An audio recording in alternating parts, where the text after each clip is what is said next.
पारडी नाबालिग से दुष्कर्म के मामले में मददगार एक महिला व पुलिस को पारडी पुलिस ने किया गिरफ्तार। प्राप्त जानकारी अनुसार पारडी तालुका में नाबालिग लड़की से दुष्कर्म के मामले में आरोपी ध्रुवील के मददगार विशाखा और विजय को पारडी पुलिस द्वारा गिरफ्तार कर लिया गया। पारडी पुलिस ने प्रेस कॉन्फ्रेंस कर दी जानकारी, सुनिए क्या कहा।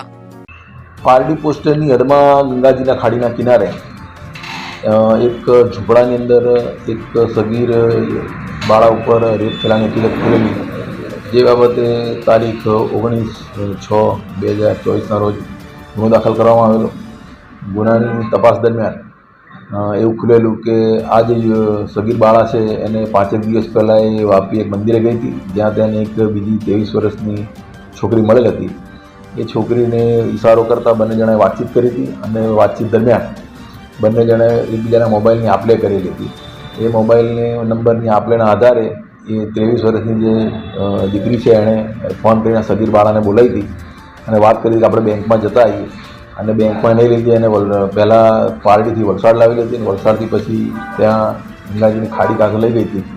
ત્યાં એણે વાત કરી હતી કે મારો એક બોયફ્રેન્ડ છે અને એનો મિત્ર છે, એને તું ગમે છે, જેથી એની વાતચીત કર, એમ કરીને ગંગાજી ખાડીના કિનારે એક ઝૂંપડું છે ત્યાં લઈ ગયા હતા।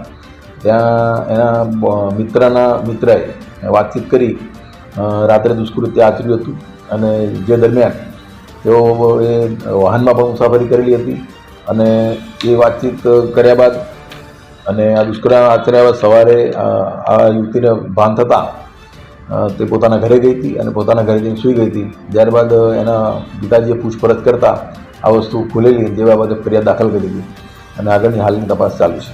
આ ઘટનામાં સગીર બાળા ઉપર બળાત્કાર કરનાર યુવક અને જે બીજી યુવતી હતી 23 વર્ષની, એ અને એનો બોયફ્રેન્ડ, આ લોકો સંડોવાયેલા છે અને ત્રણેયની ધરપકડ કરવામાં આવી છે।